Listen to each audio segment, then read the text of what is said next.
Hello everybody, Gisele Grenier here. In this little video, I'm going to be creating a, not an abstract, not impressionist, kind of in between, like a semi-abstract of a little fall scene, trees with a little landscape. Only using cotton swabs as my painting tools, and I'm going to be creating it on a little magnet canvas. And I picked these up at Walmart. Not the best quality because the magnet is really wonky. Who cares? It's just to have some fun. So I want to go over the colors. I'm going to be using Decor Art Media Fluid Acrylics because they work really well with the cotton swabs. Phthalo Green Yellow, Ultramarine Blue, Pyrrole Orange, Hansa Yellow Light, Burnt Umber, Titanium White. And I have the colors out here already. Okay, and if this needed another coat of gesso, I would just put, some of the Decor Art white gesso using a brush, not a cotton swab. So the cotton swabs I'm using from my stash, picked up at Princess Auto. Look at all of these. And I've got the two smallest ones and the next size up. All right, so I thought what I would do is work the sky first, and I'll just use this here. And acrylics dry darker, so we're going to basically work the lightest part at the bottom. So I'm thinking, I want my horizon line to be right about right there. Okay, so I'm just going to put the paint on, and I'm using the cotton swab on the side, getting more of the light value in here. And I found this is a good way for blending. I can actually turn that around. We're doing the blending is to, oh my goodness. Too bad this wasn't a magnet. This is a great way to get the light down first, then come in with the dark. And just get that, blend that in. And I'll show you how you can work some clouds in there too.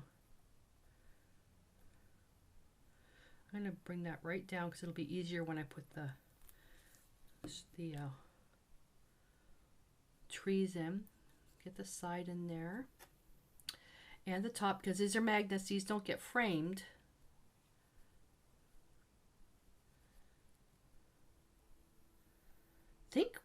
What did Joe say these were? $1.49 each Canadian. So in the States, these will be really cheap for you guys if you are from the States. Come in with a little bit more dark, and now I'm not going to go over everything. I'm going to make that a little bit more sporadic, like that. Okay, wipe on a paper towel. As I should show you, just wiping that off like this, going in with some white and just kind of tapping in, wiping it off, grabbing some white, tapping that off. And it's just like little clouds, but it's not really going to matter because whoops, I broke it. Because I've got some trees coming in here. Let's see, I've got some trees coming here, so there, let's put something up here.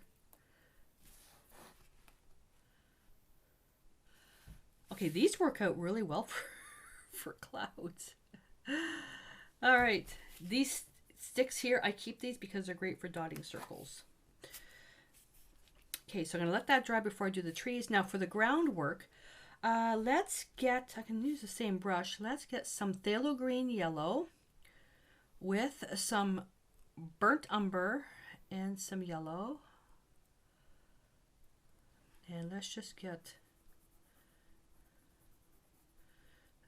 some groundwork in here. This is just the underpainting. You know what happens every time I use phthalo colors, right?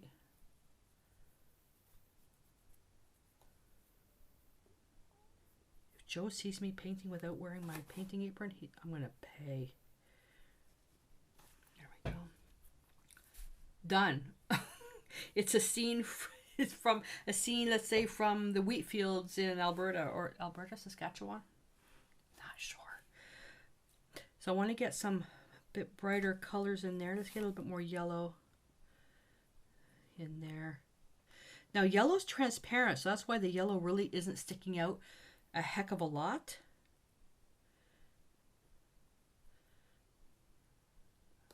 That.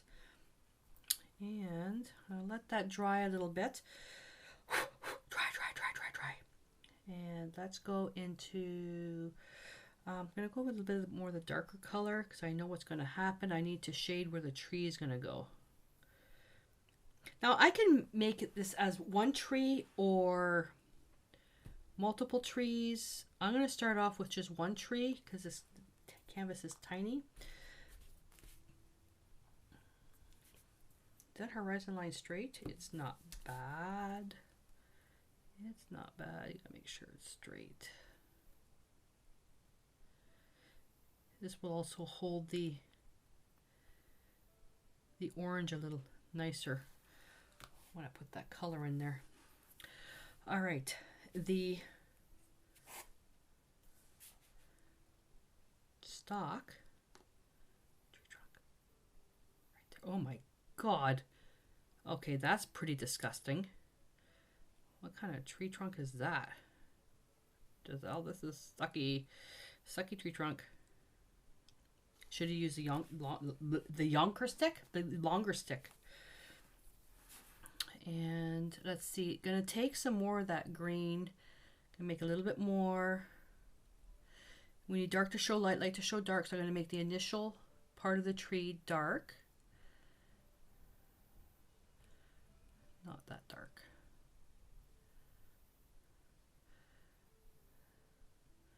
And I think I'm in negative space.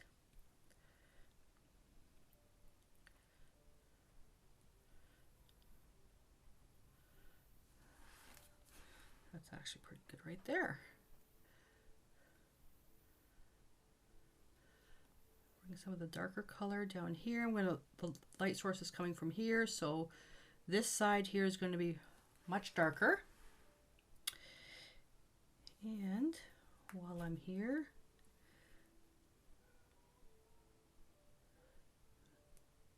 let's just straighten that out. I'm going to take a little bit of yellow. Yellow oxide would have been nice for this. I didn't want it to be too bright though. There we go. And I can actually probably just keep going. Go right into some yellow. Just tap that in there. I want to get some orange in there too. I think I'm just going to stick with the one tree. I'm going to go with the clean Q-tip with some orange. This is the leaves changing. I'm going to wipe off the green paint that I picked up. You don't have to use these colors.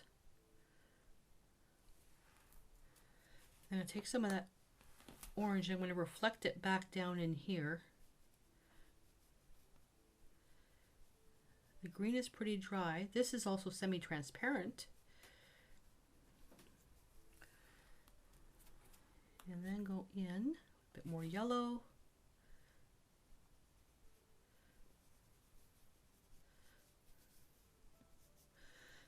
And get some of that dark green right in there. These cotton swabs are a little hard to handle now because they're so fluffy. There we go.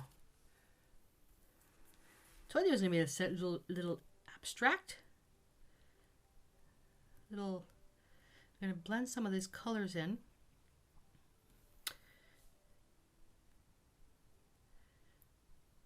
You can use that to pull out some paint as well. Let's break up some of these perfectly straight lines here.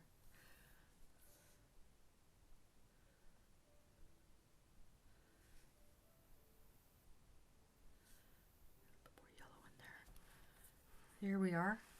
How's that look? So now I know where I can, oh, you know what? I don't have any more cotton swabs to make any clouds. If I take this, the cloud's going to turn orange. Let's see if I can just, there we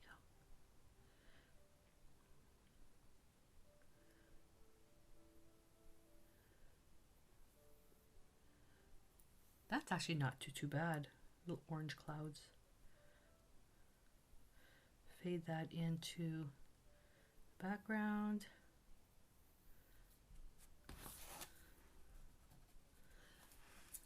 There we go. Now, again, acrylics dry darker, so the little tree might be a little too dark. So what I'm going to do is I'll leave it the way that is, and if it is too dark, then I can come back and add another layer of paint, because with acrylics you can layer as much as you want. The only thing left for this once it's dry, and if I'm liking the values, what I have here is just to varnish it. So we'll take a snapshot of this now with what it looks like, and when we come back, I'll either adjust it or get ready for varnishing. So I'll see you in a few hours. Oh, the little landscape is adorable.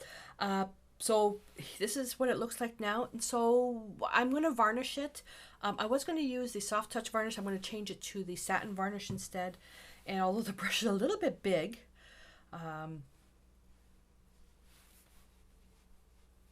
it'll varnish a lot quicker. Because it's a magnet, typically it's probably going to be put on a refrigerator, which is in a kitchen. So I always varnish everything with high gloss varnish. So I just want to, do something with a satin. Let's see if I can do this here. Yeah, brush is a little bit big, but this is my brush. This is my go-to brush for varnishing. Diagonal, left, right, up, down to get the varnish into all the nooks and crannies of the piece. All right, so there we go. And that's really what it's probably going to dry as a finish. A little bit, not as shiny as that, but that's about what it's going to look like. All right, so I would love to see your take on this. Put that in the water. I would love to see your take on this. So if you don't have a magnet, that's fine. Just create on whatever you have. And post your pictures in the community along with any questions that you might have. And I look forward to seeing what you create. All right, so until I see you in the next class, stay inspired.